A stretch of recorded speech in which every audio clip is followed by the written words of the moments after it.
Welcome, everyone. Good evening.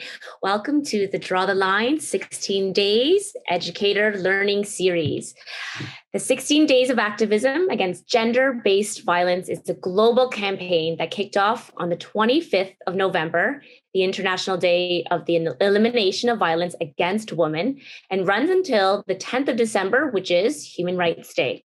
Thank you so much for attending the webinar, Gender-Based Violence Prevention Education in School Communities, Q&A panel discussion. Super excited with my colleagues up here on the panel today.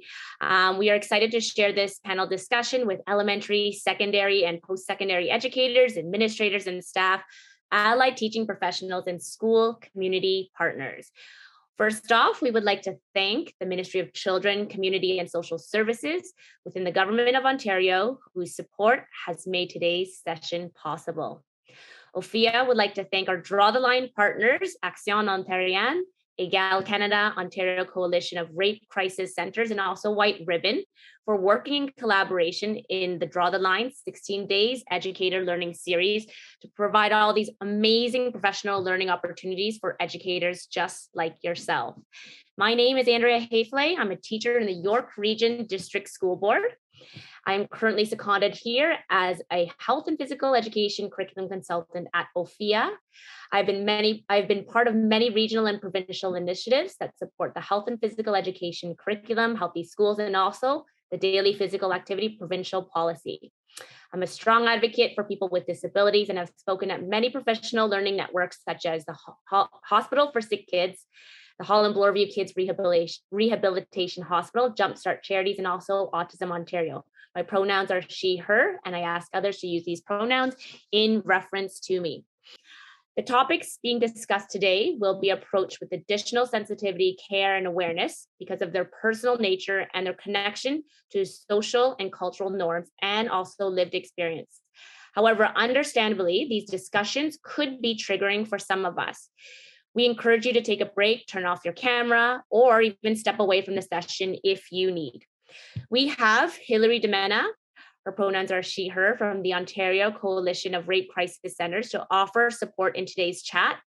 They are trained in peer support and crisis intervention, and we understand that the content presented today may be triggering for some people. So feel free to message Hilary privately through direct messaging in the chat box if you require any personal support. So super excited to get started. And I'm going to start off with our land acknowledgement. I want to take a moment to acknowledge the land upon which Ophea's work takes place. Ophea's work takes place on traditional Indigenous territories all across Ontario. We are grateful for the opportunity to meet and work on these territories and recognize the enduring presence of Indigenous peoples on this land. We are aware that our settler acknowledgement uses language which may differ from language used by Indigenous peoples. Our land acknowledgement seeks to recognize the Indigenous territories where our work happens, and in the true spirit of truth and reconciliation, it strives to be more than just words. By learning, understanding, and also acknowledging, we wish to pay respect to the rich Indigenous history of Ontario. Today, I would like to acknowledge the land on which I live, work, and play on. This is the traditional territory of the Huron-Wendat, Haudenosaunee, and Anishinaabeg Nations, and the Mississaugas of the Credit First Nation. Time for the panel. Very excited to discuss the topic of consent from several different perspectives and its practical application in various areas across the school community. Welcoming Jordan, Vishaal, Tamara, Zoey to our Ophea webinar today. I'm going to pass the mic to each of our panelists, and you'll also notice in our chat box, their personal bios will be shared through the social media posts we've been putting out from our @Ophea Canada social media handle. But Jordan, I'm going to pass it to you first. If you can just share a little bit about yourself, who you are, and how you come into this space. Sure. Thanks very much. My name's Jordan Applebaum. I go by he, him pronouns. I'm a white, able-bodied settler. I'm also proud to be trans, proud to be queer, and I'm a vice principal for the Toronto District School Board and a facilitator for Egale. And I come into this space honoring that you're all here to learn with each other, because it's really important work and very important topics that we're going to be discussing.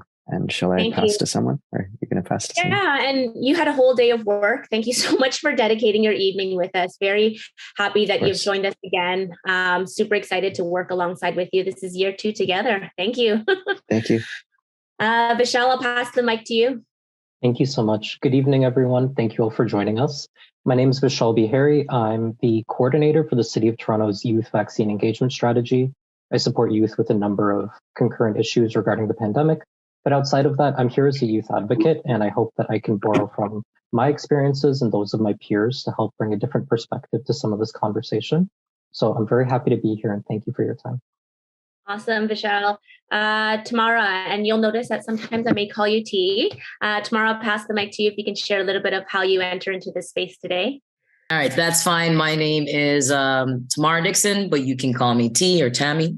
I'm good with either. I am a teacher at the Dufferin PL Catholic District School Board. You can refer to me as she and her. I have been a coach at the high school level, as well as the college level, athlete as well. I come into this space as a Black woman, as a teacher, but as someone who wants to share light and love on these topics that need to be addressed. Awesome. Welcome, Tamara. Zoey, last but not least. Hello, everyone. Good evening. Thank you for having me. My name is Zoey James. I use she, her pronouns, and I am a community engagement manager with White Ribbon. My background is in child and youth care, and so I've worked with youth in a variety of settings in my past.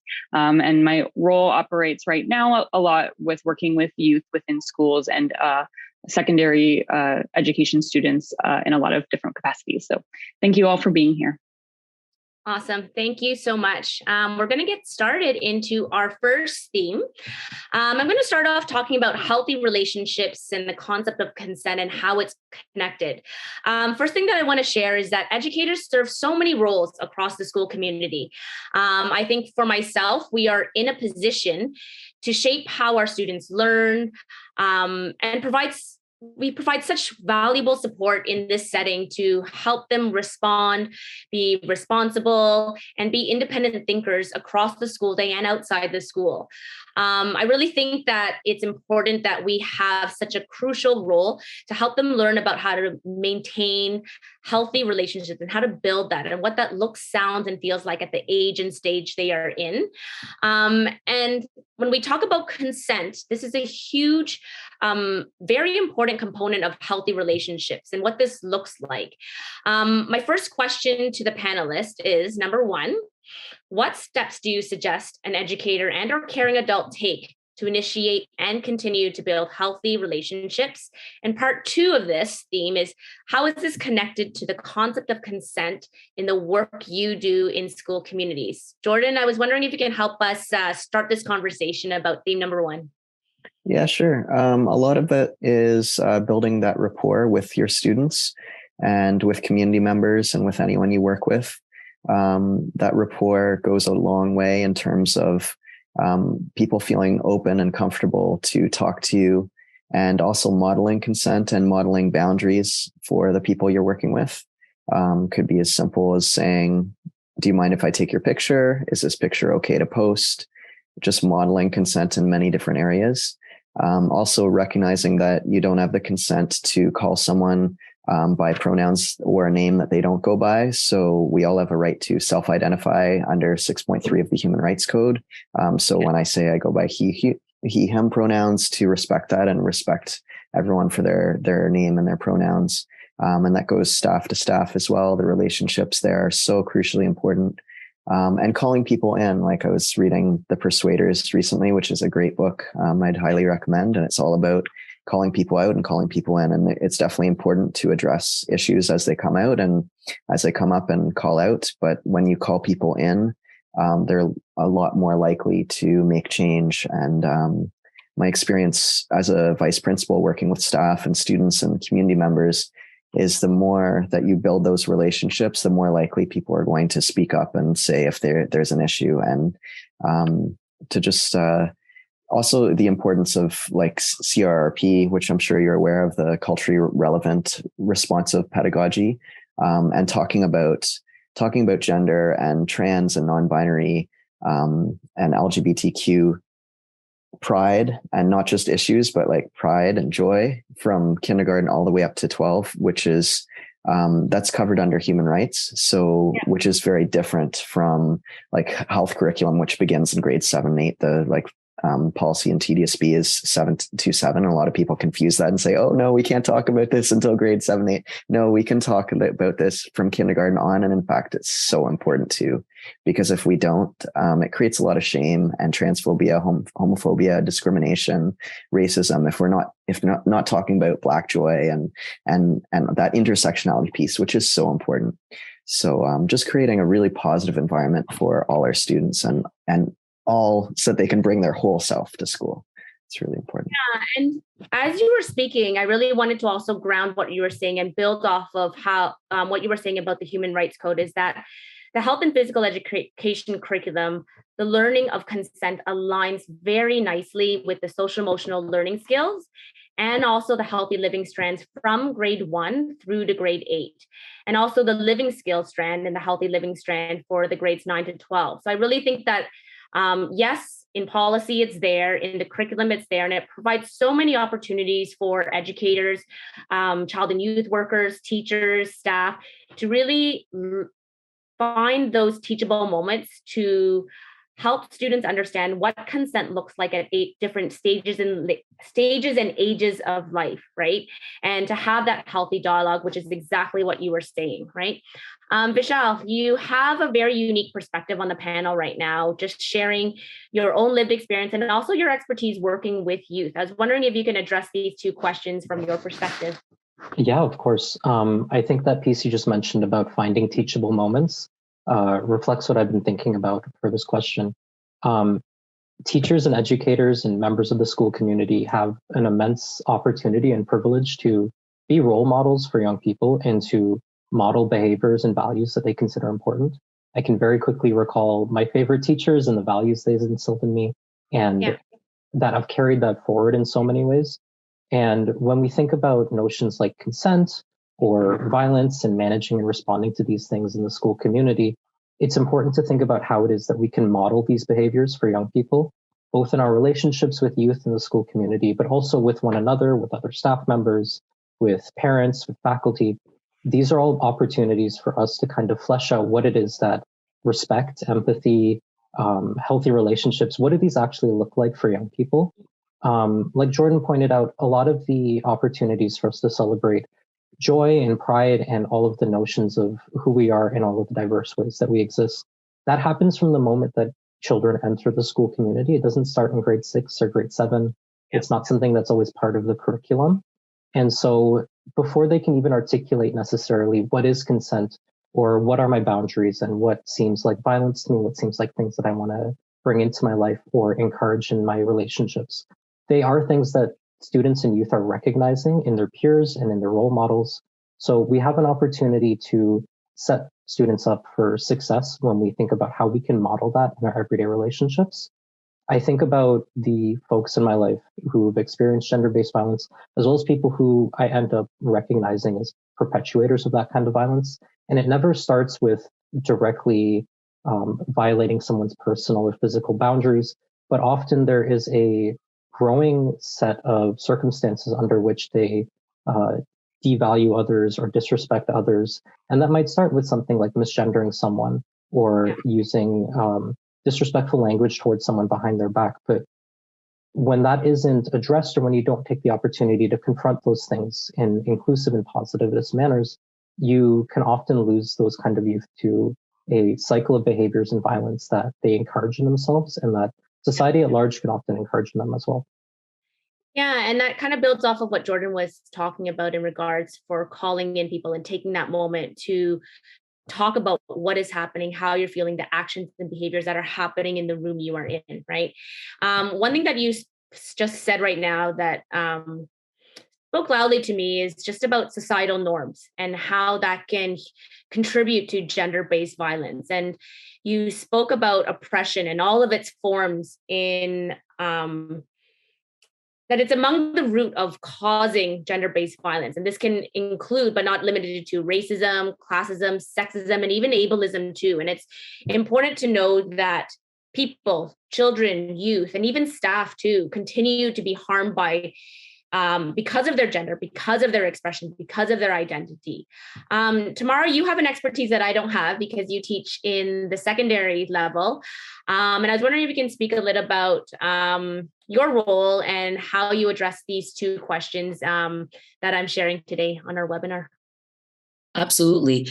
One of the concepts that we take on, if we're looking at curriculum based, we do have a particular curriculum where we call the Catholic social teachings, and really it's the foundation of where we begin to start talking about relationships. And it speaks about respecting the human dignity. It speaks about caring family member, caring community member. It speaks about rights and responsibilities, and obviously, looking at the rights as a human. And when we branch off from that, as using that as our foundation, it's coming from a human perspective, not necessarily a Catholic perspective. It is a Catholic perspective, but we want our students to feel comfortable, knowing that, yes, it is faith-based, but these are concepts that apply to humans. And so stemming off from that, one of the units that we have in grade 12, we are focused on media. And each teacher goes into the concept of media awareness differently. For myself, I like to take on the concept of looking at how media can affect the concept of relationships. And so we look at how media has changed relationships in terms of family relationships, romantic relationships, friendships. We look at how media, if you're exposed to it in certain levels, you don't have the right understanding of relationships. Consent in movies, consent on social media doesn't exist. We see a lot of relationships and interactions on TV where it just happens and there's no discussion, there's no consent. And we see a lot of social media actions just happening. Comments made, movements made, no consent, no discussion. And our youth is really taking on all of these items, and they're learning from them. Unfortunately, they're learning the wrong things, and they don't realize how important consent is in all aspects. A lot of them may just think consent is in a particular area, and it's everywhere. And so exposing them to that and getting them to understand that, getting them to have a self-awareness and respect for yourself. And then obviously then you move to now having respect for others as well, because the concept of consent is having a love for yourself and a relationship with yourself and caring for yourself. And so when it comes to connecting to the school and our communities, it really is trying to start. I'm with grade 12. And it's really trying to start those discussions in grade 12, which to me is way too late. And that discussion may end with me.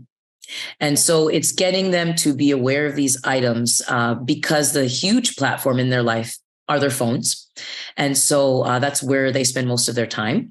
And so getting them to understand that you need consent in all aspects of your life, and noticing on your media and on your phones that doesn't exist and that conversation doesn't happen, but that's not the way it should be. Yeah. No, thank you so much. And it's really interesting to hear how, from your lens and perspective, that you're making consent, you're addressing this consent-based approach from what it looks like in real life for the students today, right? And you're making it real. And it's really important to have this proactive approach to reduce, eliminate, and prevent gender-based violence from the space that you are in. And once again, this is deeply rooted in the H&P curriculum. So for all the H&P folks in the room, that this curriculum allows us to have permission to talk about this, to address it, to be able to recognize caring and explosive behaviors, being able to address different types of bullying and abuse online, offline, outside of school, on the yard. Zoey, you have a very unique perspective from the community lens, also as a child and youth worker. I was wondering if you can share a bit about how you answer these two questions from your perspective as a community organization supporting educators and also students in school communities. Yes, thank you, Andrea. Just to echo the other panelists and how important that modeling piece is, and showing and being that role model, because as Tamara mentioned, where are youth getting a lot of their information on healthy relationships or on relationships and consent? And if it's the media and if it's other forms, then they're not getting a lot of, healthy examples. So it's so that we come back to that modeling piece where it's so important to be that role model and to provide, that demonstration of a healthy and equitable relationship. And that's really built into all the work that I do with White Ribbon, and that, it's so important if we're going to prevent gender-based violence. We have to start by having healthy relationships and equitable relationships. And that starts with young people and having them understand what that really means and what it looks like and what it feels like to be in a healthy relationship, because there's not a lot of great representations. And when I do my workshops with youth, there's so many times where we talk about kind of toxic relationships or unhealthy relationships, and they can so easily name so many different, celebrities or TV shows or movies that they're watching where they see these and they know they're problematic. And, we know we enjoy them, and that's, everyone consumes that type of media, but to really just like disconnect and break it down to understand what that represents and why it's not okay and what you should be looking for when you're looking at real relationships and in your everyday life. And again, across the board with family, friendships, and romantic relationships, especially as you're talking to kind of that high school age that, might start having their first relationships or romantic relationships and what that looks like. And just overall building a culture of consent where it's not just about one thing, but we're putting consent into everything we do and in every aspect of our lives, so that it just becomes a second nature. Yeah. No, when you were speaking, it really makes me think about boundaries, right? And what boundaries look like between teacher and student, coach and student, staff to staff, etc. And it's really important that we take on that caring adult role to help students understand that consent is voluntary, right? And it should never be assumed by the other. And this brings us into our second theme right now. Once again, if you're joining us in the room, Q&A is open for any questions to our panelists and or myself, but we're here to answer your questions. Note that I did take a look at all the questions that were submitted when people registered, and that's how we came across these themes today. This leads right into our second theme right now. Let me see if I can move this bar off of my thing. Theme 2. Okay. And theme 2 is really jumping into personal boundaries. And number 1, helping students develop an understanding that healthy relationships are based on respect, mutual caring, empathy, everything that our 4 panelists have talked about.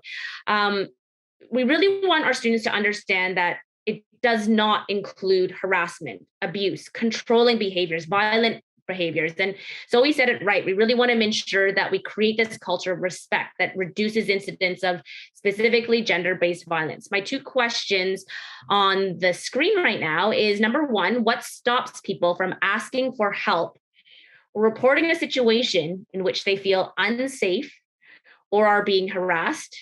And then the second part to this theme is, how can we teach students to establish personal boundaries in relationships with others?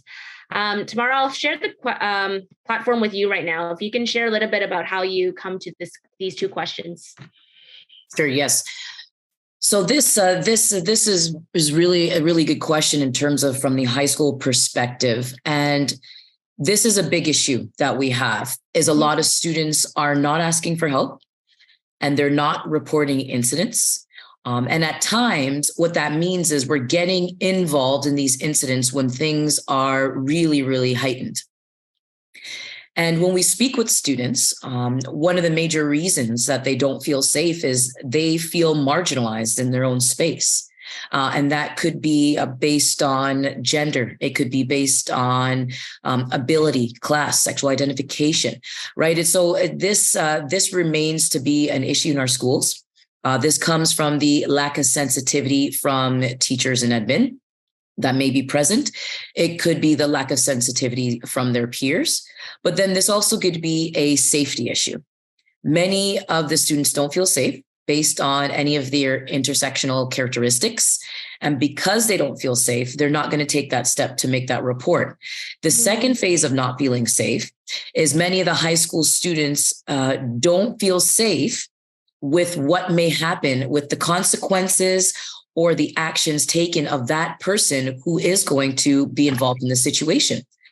And that could be based on how the teacher or admin has handled that in the past, how they've handled things in the past, how they have not handled things in the past. And the word flies.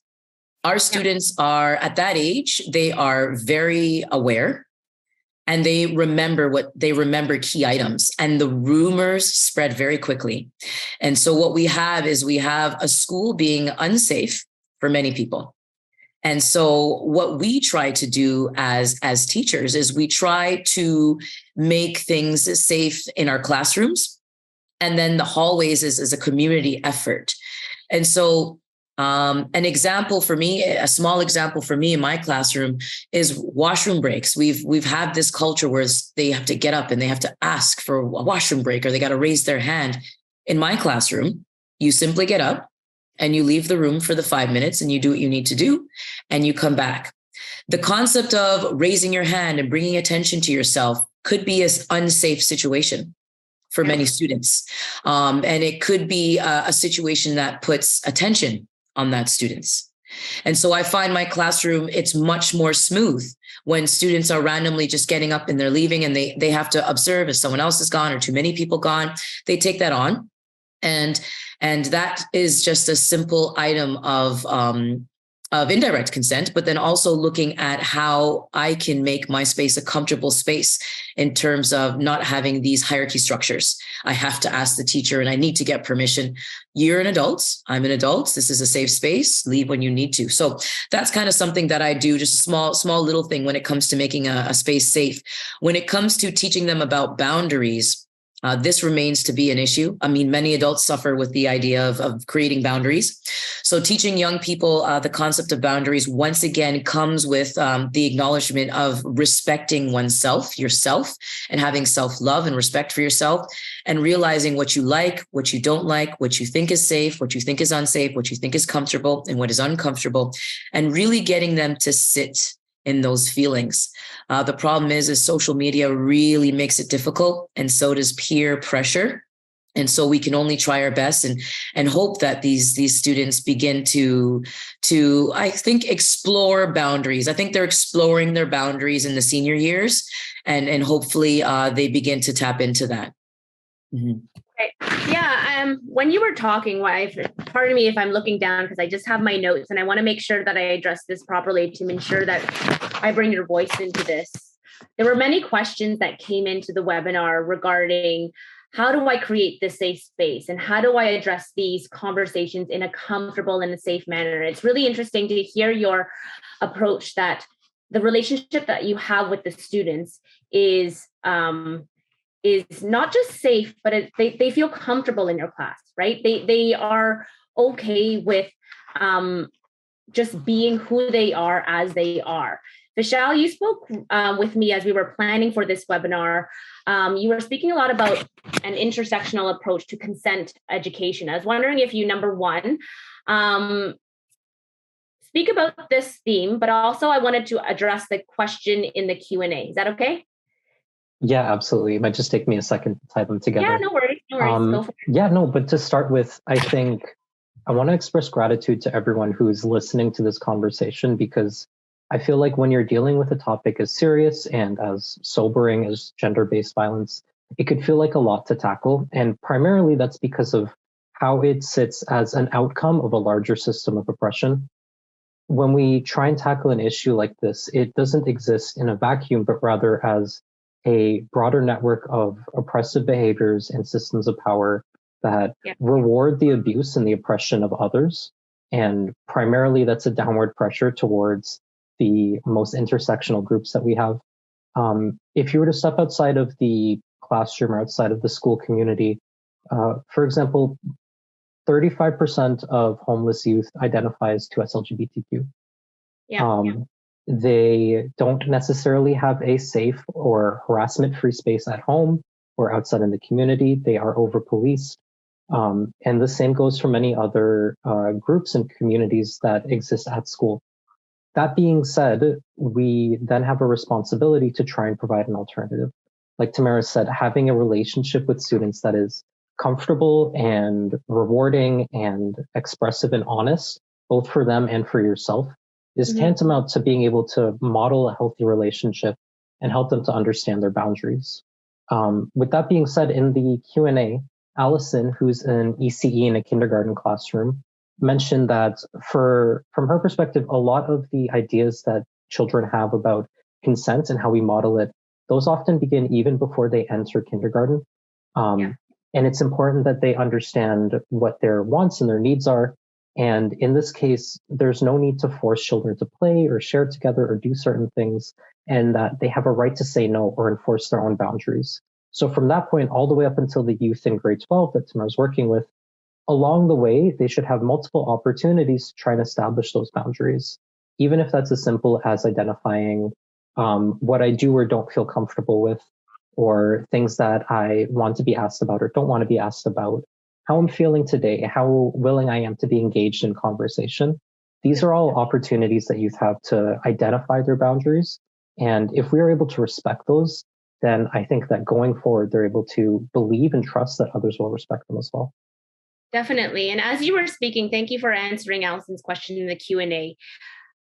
Having this intersectional approach to consent education really gives us as educators a lens to which we can see each other so we can better understand the lived realities in our classrooms, whether it's me with my colleagues in the staff room, my kindergarten class, my grade 12 religion class, right? And in practice, and Tamara, we spoke about this yesterday in the Instagram Live, that we must really recognize that no student is just their race, just their ethnicity, just their gender, just their ability, etc. And they are all these things at once, right? And we really need to make sure that we take the time to understand the learners in our classroom and approach this from an intersectional lens.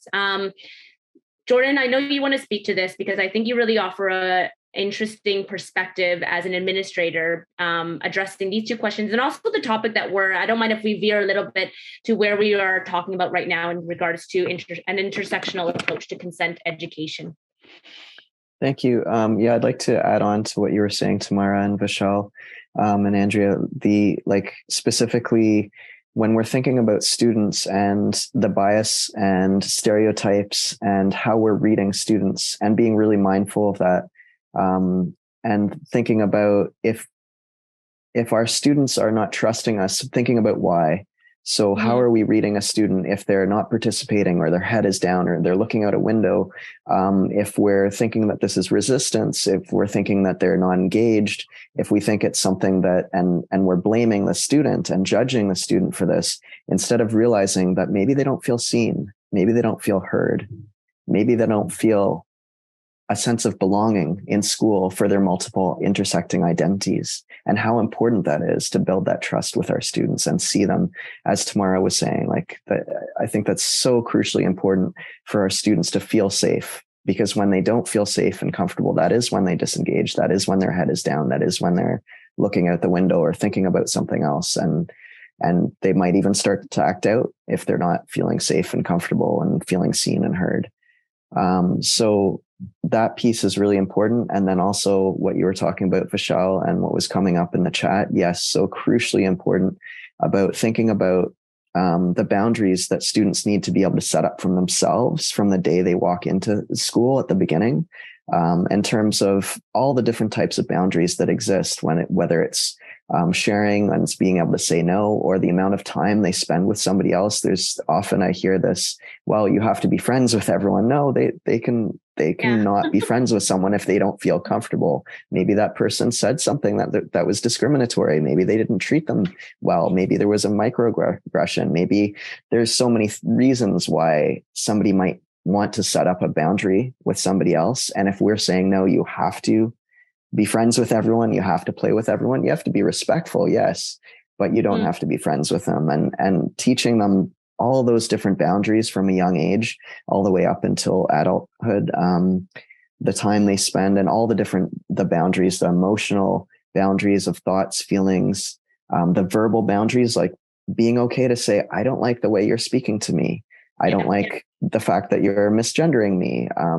Teaching them those boundaries and what's okay and what's not okay. and what you feel appropriate to discuss, like even questions that some people might ask, which are inappropriate, which they could find out for themselves instead of asking somebody, and just helping our students set up those boundaries, all with student, staff, and community members, and then telling them where the supports are if needed, sharing those resources with them, and keeping in mind the power dynamics at play, systemic issues such as racism, homophobia, transphobia, discrimination, naming and addressing any issues so that people do feel safe coming to you when there is an issue, and keeping in mind media, as was mentioned earlier, and rape culture, which is all around us. It's surrounding us. So we need to put an end to that and know how to speak up, and thinking about even other areas like names on documents, report cards, power school attendance, and like safety concerns about outing students and not outing students if they're not out at home, if they're not out within a classroom or a school. And just modeling consent in all areas, even as simple as, oh, I'm going to show this film and there's some violence in it. Feel free to step out if you need to. Feel free to call a friend if you need to. Feel free to speak to a guidance counselor or a affirming, caring adult.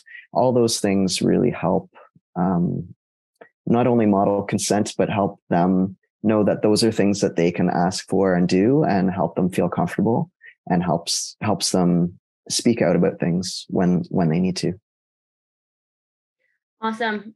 Before I pass the mic to you, Zoey, and I really want to make sure that you share your perspective.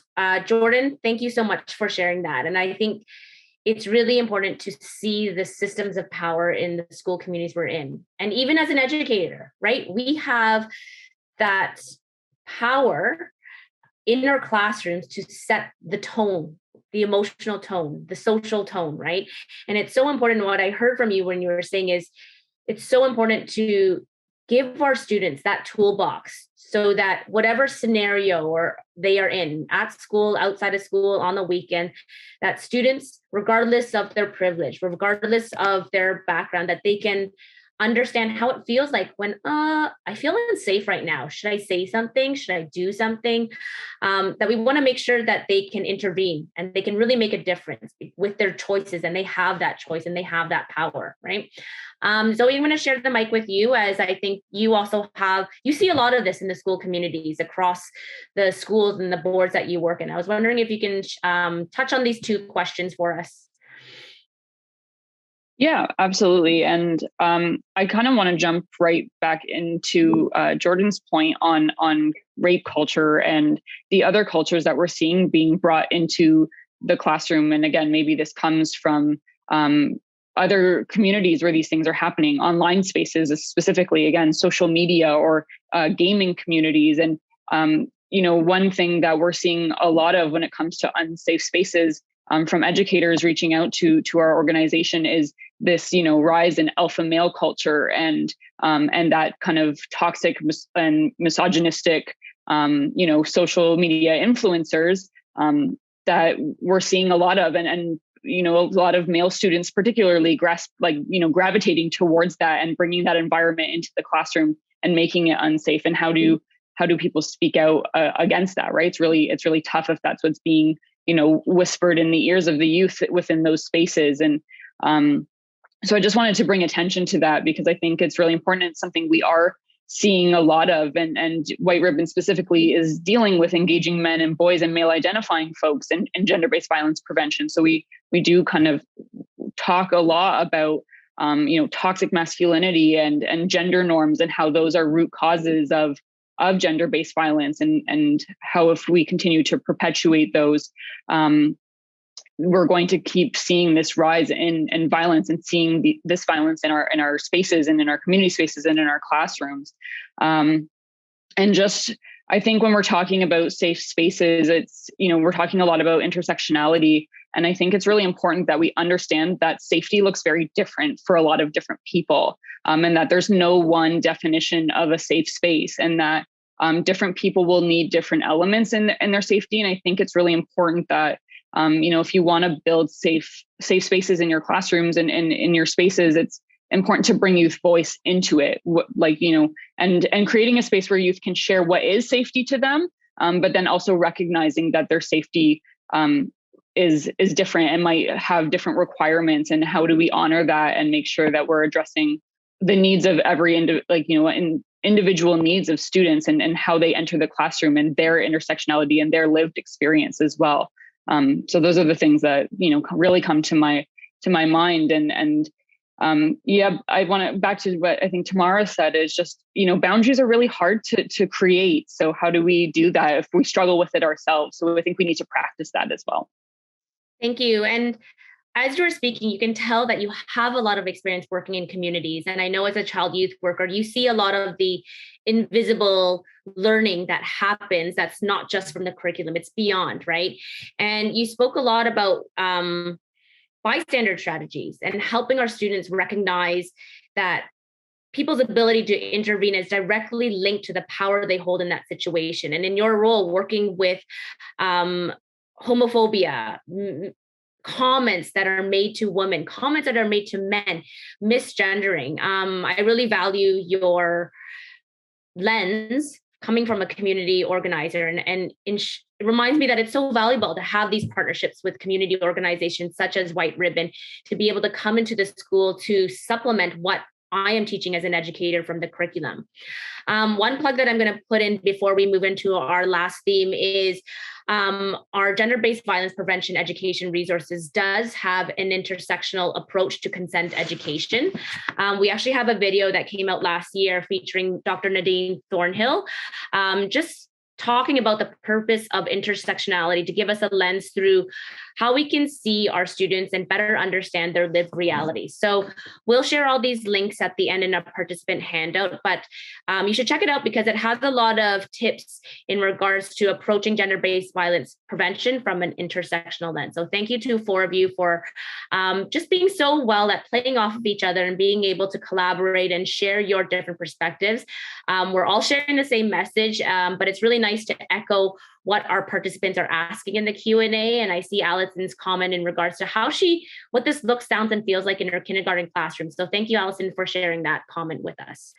Okay, I'm going to move on to our third theme right now. And I threw that onto our slide and about advice, resources, and supports for education, for educators. And this might even lead into our moment of questions at the end. So feel free to ask our panelists questions in the Q&A feature of your Zoom toolbar at the bottom. It's so important to provide planning and teaching considerations to support initiating and continuing conversations for building that brave space, right? And Zoey, there's no, like you said, there's no definition of what safe looks, sounds, and feels like. What I do in my phys ed classroom is very different from what Tamara does in her religion grade 12 class. But it's really important to have that optimal learning environment, that supportive environment, so that our learners can be their best self, their most authentic self. My question, and I'm going to throw it to Jordan first, is what advice would you share with educators to support their journey in gender-based violence prevention education in school communities? Sure. Thanks so much. There's lots of really great PD out there. There's Egale workshops that you can take on consent. You can bring people into your school to give workshops on consent. There's also PFLAG has some great resources as well. And the more you talk about consent and have these discussions with your students, the more helpful it is. Really finding out from the students what they want, what they need, and what feels safe to them specifically and comfortable to them. Because as we mentioned, what feels safe for one person is not necessarily safe for another person. And I know in a lot of schools, we have something where we have it's called a caring adult, or like an affirming or caring adult, where we might team up a staff member with a student. However, this is often done. The decisions are being made by staff members of who they think the student, who is a caring adult for that student. However, it really should be coming from the student and finding out, well, who did they feel safe, comfortable talking to? Because it might not be the right matchup. So keeping that in mind, and then also thinking about toxic masculinity, which you brought up, Zoey, really important, and great that you're addressing that with people and helping people with that. So if everyone here, if you're talking about that, it's so incredible that you're all here tonight and doing the work to support students and talking to people about toxic masculinity, and like having those conversations about like some of the stereotypes of like boys, it's not okay to cry. No, it's okay for boys to cry. Who can be a feminist? As a trans guy, I'm a feminist. I can be a feminist. Boys can be feminists too. Who can stand up for women? Who can stand up for women's rights? Who can stand up for the two-spirit LGBTQ community? How to be an ally. And if we think we're being an ally, but we're not actually being an ally. So finding out how to be a better ally to other people, and continuing to learn and grow. And then in our schools, we kind of have like a BSA, like a Black Student Association, or like at one school I was at, they called it, the students named it themselves. They called it Young Black Leaders. And they ran a lot of the announcements. They ran a lot of our like the things that a lot of the things that were happening at the school, the events, and it really gave that student voice. But then they'd work also with the GSA, and the GSA, like the Gay Straight Alliance, or if you want to call it a Gender and Sexuality Alliance, whatever students wanted to call it. And then they work together, and then you have and making sure that those things are not happening at the same time, because if they're both on the same evening, then the same day after school, then students can't go to both. So keeping that in mind, having a Muslim group, having all these groups, these marginalized groups working together and considering the intersectionality piece, and how important that is. And then you actually have a school that is run by students, and they're engaged, and they're excited to be there, and they're making the decisions, and they're choosing the books in the library and putting things up in the wall and sharing. And then they feel comfortable to share with you with staff. So those are some things you can do. I'm also going to drop a resource in the chat for people to use. Thank you, Jordan. And as you were speaking, I think of my home, right? And my daughter is disabled, and she's the most herself at home. Why? Because she knows where everything is. She knows how to go to her communication device. She knows who to ask for help when she doesn't feel safe.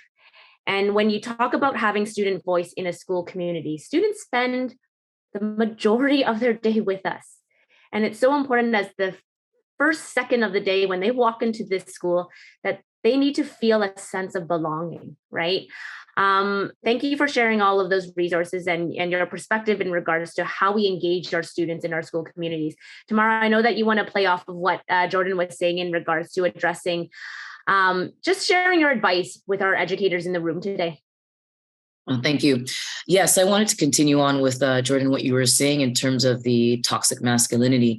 And so if I were to give advice to educators at the high school level, looking at your topics in your courses, and this could be any social science, any humanities course, religion course, or really media course itself, it could be fed through any curriculum, really and truly.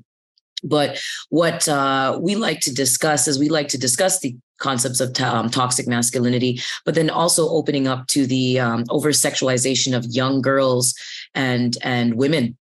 And so the way that we do that is we really analyze media, advertising, and movies, and we watch clips, and we look at those ads that Axe would make, or Nike, or these types of companies. How are these humans positioned? What are they doing? What are they wearing? What are they saying? And a lot of them are very unaware that these things are so sexualized because they are desensitized. They see so many things through their social media platforms that to them it's normal. And getting them to really sit down and realize this is not normal. This is inappropriate in many ways and offensive. And so talking about those items are very important in our courses right now. Also, looking at the situation I teach in Brampton, sex trafficking is a major item in Brampton. It's a major item in my school. I have students who have been charged for that. I have students who've been involved in that. I have people I've went to school and who've been charged with these charges. It is really serious to understand that people sometimes feel threatened and their boundaries are broken, and they are in situations that they never thought they would be in. And it all comes down to understanding what's appropriate and what's not appropriate from a very young age and setting those boundaries. And so talking about sex trafficking in your classrooms is important. And I know a lot of people may shy away from these topics, but these topics are life-saving to many of our students and necessary. And if we don't feel comfortable doing these things, then we'll lead on to my next point is we have to have the funding, from the government or from the board to bring professionals in then. And I think professionals are needed, even if a teacher is up to date on their literature, they've gone to workshops and things like that. That's great. But I really think it's important to build a community with other people, and then coming into our schools and having workshops with our schools, bringing the literature, having places where they can contact these leaders in the community. And sometimes the teachers need to step away, and these professionals need to come in and really hold space. And so a lot of the questions that come out when we step away, or even when someone's taking lead, is amazing. And the conversations and the discussions are amazing, but we need to provide those opportunities for our students. We know with the government right now, the funding is really dwindling, but we have to try our best. And then, the last point that I have is our textbooks. Our textbooks are extremely outdated. Our textbooks are not diverse. They don't talk about toxic masculinity, many of them, or over-sexualization of young girls and women, over-sexualization of the LGBTQ two-spirited community, over-sexualization of racialized people. These things are not discussed in the textbooks. And I tell my students, we're not using the textbooks in my class. We are using other resources. The textbook is not diverse. It's not inclusive, and it is discriminatory to many communities that we are in, and many communities all of us identify to. And until changes are made, I will not use that textbook in my class. We will use other resources. I know some teachers don't feel comfortable making that step. That is a step that I chose to make, and I stand by it. And I believe that I can support the curriculum in other ways.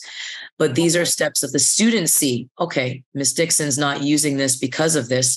They begin to feel comfortable and realize I'm there to help them and to provide a safe space. No, thank you. And as you were speaking, I'm going to highlight one thing that spoke really loudly just now. We have the curriculum and we have all these different mediums to support the curriculum. And it's really fascinating how you are real in your class. When I say real, I mean that you're trying to make the learning relatable to where they are at the age and stage that they're in, but also making sure that you address what is not right, who is not seen, whose voice is missing in these textbooks, right? And that you're making clear connections to help these students recognize and respond to the inappropriate behavior, the non-consensual behaviors that they see, hear, and feel, right, in their everyday life. Thank you. Zoey and then Vishaal, I just want to make sure that we have enough time to wrap it up, but Zoey, you go first. I know you want to play off of what Tamara was saying right now.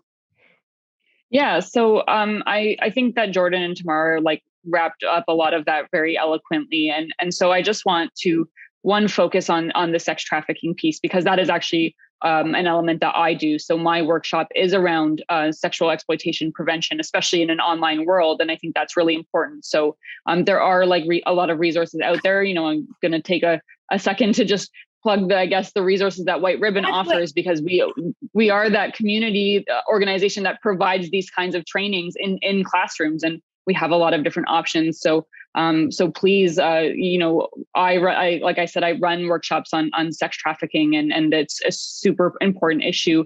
And we also have resources to connect curriculums that we have built into your everyday curriculums in different levels of education. So those are available at White Ribbon. So I just wanted to amplify that, as well as the comment that came into the chat about connecting with local sexual assault centers for their public education that's available as well. I think that's very important. So.